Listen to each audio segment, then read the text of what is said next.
وبموازاة ذلك ندعو الحكومة إلى اعتماد استراتيجية جديدة في المجال الصناعي والخدمات وتنمية تكنولوجيات العصر تقوم على الاستغلال الأمثل لما تتيحه الأولمة من فرص وتدفق الاستثمار وتهدف إلى تقوية المقاولة المغربية.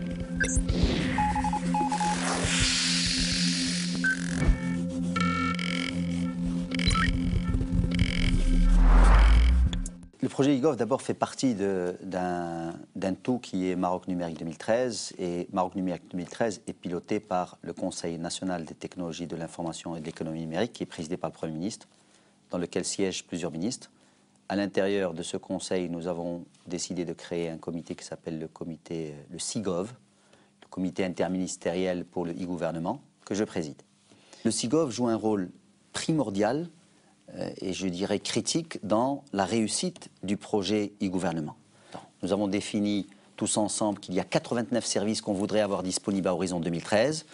Ensuite, l'instance, le CIGOV, s'assure que chaque service a une feuille de route et que cette feuille de route est exécutée. Dans le passé, on réfléchissait à partir de notre position en tant qu'administration.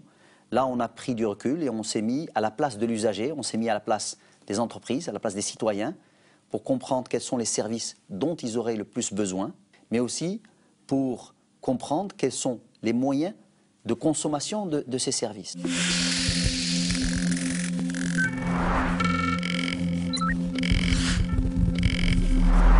Le programme e-gouvernement a pour but d'améliorer le traitement de l'information effectuée par l'administration de la justice et la mise en ligne de ces informations et de ces services au profit tant de l'entreprise que des citoyens. Lorsque nous mettrons en ligne tous les renseignements concernant les dossiers, concernant les décisions de justice, je crois que c'est un moyen pour tout un chacun, pour tout citoyen, aussi bien au Maroc qu'à l'étranger, pour connaître un petit peu le suivi des dossiers et savoir ce qui se passe dans la justice marocaine. Que le but final recherché par cette modernisation n'est pas seulement une amélioration de la qualité, de la rapidité, de l'accessibilité de la justice, mais le but le plus important pour nous, c'est la moralisation de la justice en la rendant plus transparente.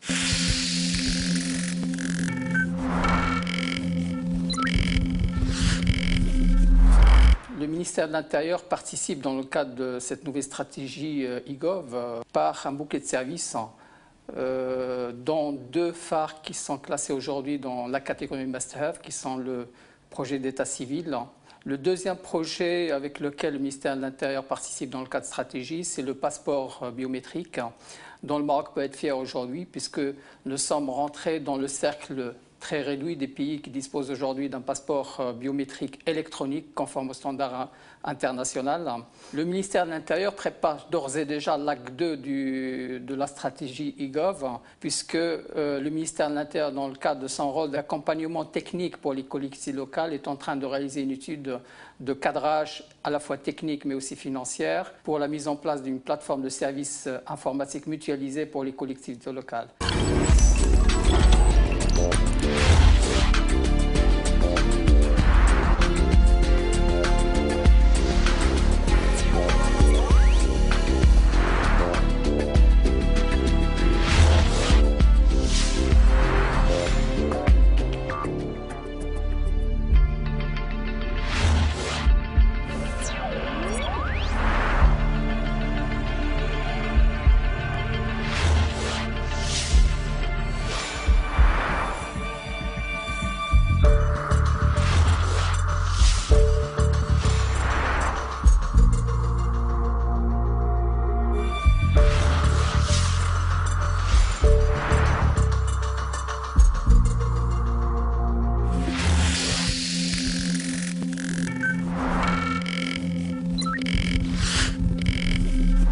Les retombées du e-gouvernement sont très positives pour le Maroc, à double titre, pour les entreprises en tant qu'usagers, mais également pour les entreprises en tant que fournisseurs de solutions, de services et de conseils pour mettre en place ces plateformes. Ce chantier e-Gov est une très grande opportunité pour les entreprises locales Ça leur permet de développer un nouveau savoir-faire, d'un côté répondre aux besoins du gouvernement en matière de e-service, mais également préparer et développer un savoir-faire qui serait demain exportable. La promotion du projet e-Gov est assurée à travers une commission que nous avons créée qui s'appelle la commission e-entreprise, qui a un double objectif. D'un côté, promouvoir et assister les entreprises à s'informatiser, à créer un système d'information, et d'autre part, à accéder de manière, je dirais, massive aux services e-gouvernement. Donc nous aurons tout à gagner en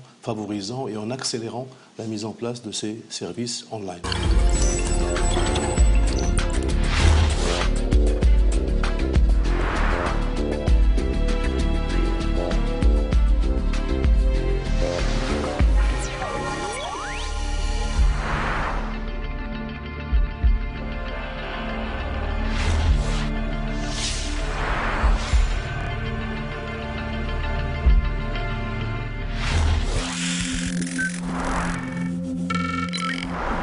Démarche aujourd'hui qui est vraiment inclusive de toutes les instances gouvernementales et autres.